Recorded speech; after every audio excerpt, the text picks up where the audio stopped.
रामपुर गांव के पास एक सुनसान जंगल है। वहाँ कोई आता जाता नहीं है क्योंकि वहाँ एक खंडर है, लेकिन वो खंडर सिर्फ नाम का है।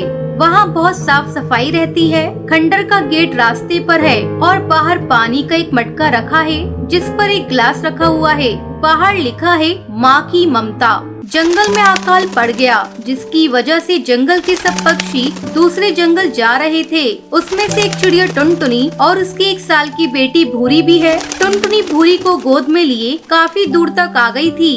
अब तो मेरे पंखों ने भी जवाब दे दिया है और भूरी भी कुछ देर में दूध मांगेगी। मेरे पास तो दूध भी नहीं है, मैं इसे क्या पिलाऊंगी। टुनटुनी सी चिंता में थक कर वहीं सो जाती है और उसके साथ वाले सारे पक्षी आगे निकल जाते हैं।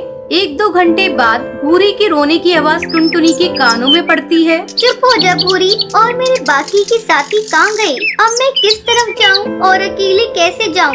भूरी तेज तेज रोती है और टुनटुनी कभी बच्चे को चुप कराती तो कभी साथ के लोगों के आगे बढ़ने की चिंता करती है, लेकिन भूरी चुप होने का नाम नहीं ले रही। टुनटुनी बार बार अपनी थैली में दूध देखती है, लेकिन उसे बोतल खाली मिलती है। वो बिल्कुल पागल हो गई। मैं क्या करूं? अब कैसे अपनी भूरी को दूध पिलाऊं? हे भगवान मदद करो।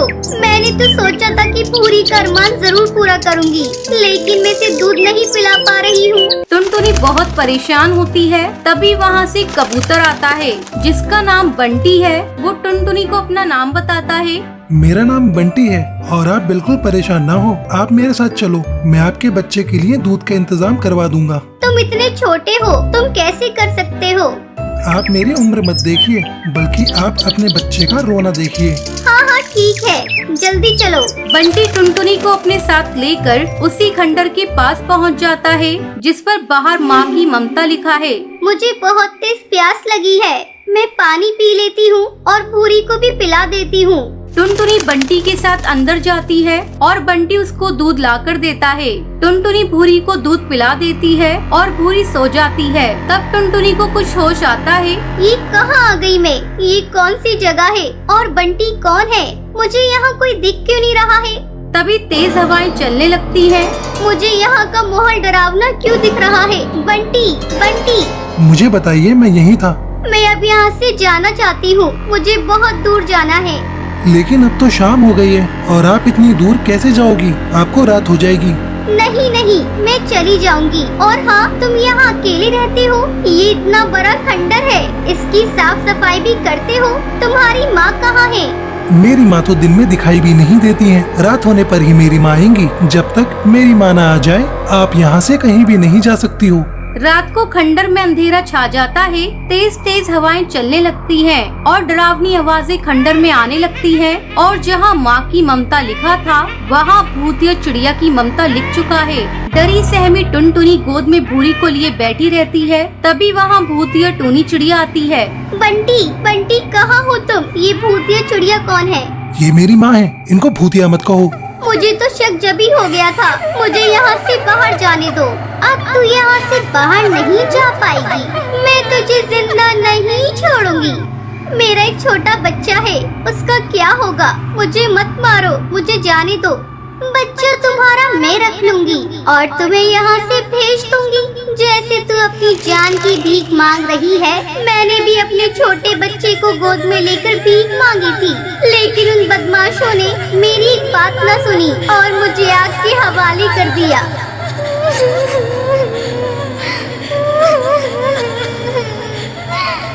लेकिन मैं आग में जलते हुए उनके पीछे भागी। तब उन्होंने मेरे बच्चे बंटी को जिंदा छोड़ा, लेकिन आज वो भी बिना माँ के घूम रहा है। मैं तब से किसी को जिंदा नहीं छोड़ती हूँ। मेरे बच्चे के लिए मुझे छोड़ दो। मेरे पास 2 रास्ते हैं जिनमें से एक अपनाना होगा। मैं तुम दोनों में से एक को मारूंगी। अब तू खुद मरना चाहती है या अपने बच्चे को मारना चाहती है? आप मुझे मार दो, मेरे बच्चे को ये दुनिया देखने दो। तुम जब से अपनी जान की भीख मांग रही थी, लेकिन अब मरने के लिए तैयार हो। तुम्हारे अंदर माँ की ममता है। तुम परीक्षा में सफल हुई। मैं अब किसी को नहीं मारूंगी। मुझे किसी ऐसी चिड़िया की जरूरत थी जो बच्चे के लिए अपने प्राण दे दे, जिसके अंदर माँ की ममता हो। अब मेरी आत्मा को मुक्ति मिल सकती है। तुम ये घर ले लो और बंटी को अपने पास रखो। इसे माँ का प्यार दो। मैं इस खंडर को महल में बदल दूंगी और कोई भी इसमें नहीं आ पाएगा। तुम हमेशा सुरक्षित रहोगी। भूतिया चिड़िया ऐसा कहकर गायब हो जाती है और उसकी आत्मा को मुक्ति मिल गई थी और वो खंडर महल में बदल गया। टुनटुनी को भी अब 2 बच्चे मिल गए थे। वो बंटी को अपनी बच्ची की तरह प्यार देती है और उसके साथ खुशी खुशी रहने लगती है। एक जंगल में टूनी नाम की भूतिया चिड़िया रहा करती थी। वो रात में जंगल में रहने वाले पक्षियों को उठाकर उन्हें अपनी गुफा में ले जाकर उन्हें मारकर खा जाती थी। अरे वाह, आज तो मजा आ गया खाने में। कितना स्वादिष्ट पक्षी था। उसके सातंक से जंगल के सब पक्षी बहुत डरते थे। उसी जंगल में एक भूतिया जादूगर कालू कौआ रहता था। वो अपना रूप बदलकर जंगल में पक्षियों के बीच रहता था। एक रात, अब काफी साल हो गए हैं, मुझे शादी करनी है। आज तो मैं अपने दुल्हन ढूंढ कर ही रहूंगा, नहीं तो जंगल के किसी भी चिड़िया को पकड़ लूंगा, उससे शादी करके मैं ताकतवर भूतिया कौआ बन जाऊंगा। मजा आएगा, इस जंगल पर सिर्फ मेरा राज होगा। ये कहकर वो अपना रूप बदलकर जाने लगता है। तभी वो देखता है टूनी चिड़िया की आत्मा अपने पंजों में एक चिड़िया को पकड़कर अपनी गुफा में ले जा रही है। कालू कौवे का भूत भी उसके पीछे जाता है। छोड़ो मुझे, जाने दो। टूनी चिड़िया, मैंने तुम्हारा क्या बिगाड़ा है? ऐसे कैसे छोड़ दूं तुझे? तू आज रात का मेरा खाना है। टूनी चिड़िया, अगर तुझे छोड़ दूंगी तो मैं भूखी रह जाऊंगी, जो मैं होने नहीं दूंगी।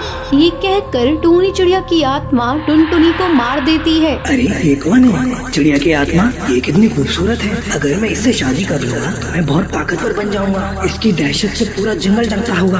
अब भूतिया कालू कौआ टूनी चिड़िया की आत्मा से शादी करने की सोचता है। अगली रात वो टूनी चिड़िया की आत्मा की गुफा को फूलों से सजाता है। जब टूनी चिड़िया की आत्मा वहाँ पर आती है, अरे ये कितनी प्यारी गुफा लग रही है। ये किसने किया? इसे फूलों से किसने सजाया है? तभी वहाँ पर कालू कौआ आ जाता है।